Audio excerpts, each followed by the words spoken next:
Sadhguru, Saligramamna enadu ஒரு special type of stone, அது different type of consecrate பண்ணலாம், various tantric practices க்கு use பண்ணலாம்னு சொல்றாங்க. Is there any specification like what kinds of materials we can use for such kinds of practices or consecrations? And what is the specific this thing of a saligram?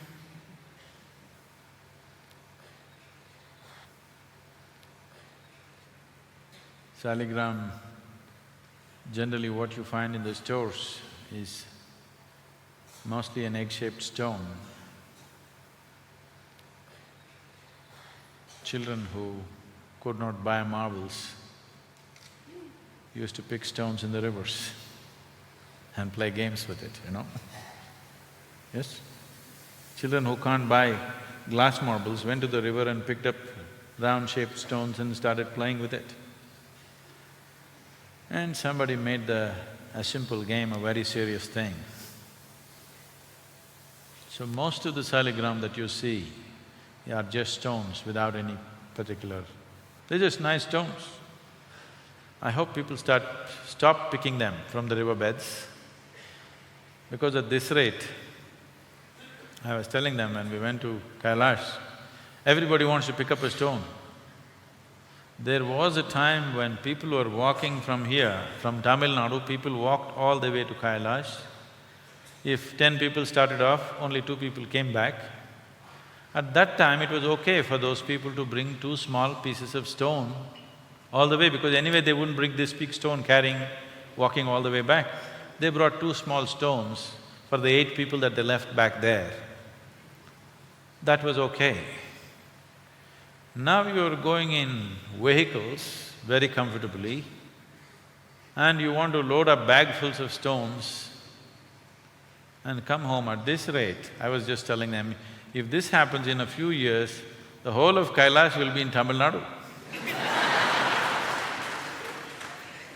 We're transporting the whole mountain piece by piece. The number of people that are going, and we are planning to take thousands of people. So please leave the Kailash stones in Kailash, it's no good for you. You want to carry some water, it's okay. Water migrates without your permission. Stones still don't migrate. So wherever the stones are from, Ganga, Yamuna, wherever, if you pick them up, please carry it all the way back and throw it back into the same river. Because the life in that river has to happen, all these things are needed. Saligram is a particular kind of stone which is extremely rare to find. Generally, sea anemones are being sold as saligrams. Any piece of stone is being sold as saligram, those are not saligrams. Or people are molding them in various kind of resins and selling them.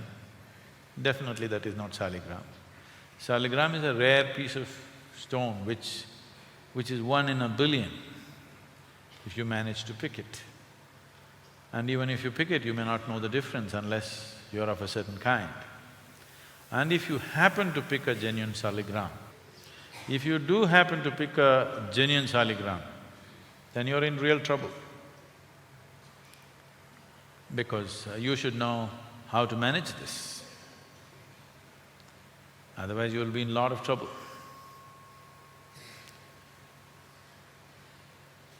It can also make your life if you know how to use it. It's a great treasure if you know how to use it. Otherwise it can be disastrous if you do not know how to use it. People who are living in family situations, simple lives without much discipline, without much focus, without much awareness, should never ever keep a saligram in their home.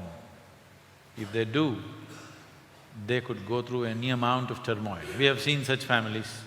Somebody, 2, 3 generations ago, your grandmother, grandfather, somebody brought a saligram, they made their life out of it.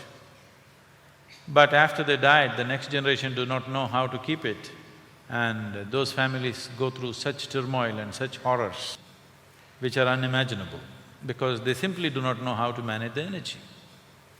It is like you have a powerhouse, you have a power generating source in your house and you don't know how to manage the energy, and you will be constantly in trouble, isn't it? Whatever you touch, you will be in trouble. So this is just like that, it's a tremendous power storehouse of energy. It is like a mini cosmos. It is a microcosmos in its own way, because it carries the same type of energy as cosmos would in its magnified version. So, this thing about seeking ekamukhi, seeking saligrams, please leave these things alone. This is not genuine spiritual process. This is souvenir collection, you know. Wherever you go, you want to pick up something and think this is sacred, that is sacred. Everybody wants a ekamukhi. You yourself have many faces. When you have many faces, if you wear a ekamukhi, you're asking for trouble. If your whole life is just one-pointed and then you wear it, it's a great thing. Your life is going in different directions, you're playing many roles, you have different faces for different people that you see in your life, don't you? Don't you have many faces, I'm asking? When you have many faces, if you wear a ekamukhi, you're looking for trouble, just like that. Stop looking for these fanciful things, there is something that you can do with this one, let's do that. Instead of going about looking for fancy pieces of something in a riverbed or on a tree or wherever else, leave them. If you deserve such things, it will come to you somehow. But I don't think you need them right now.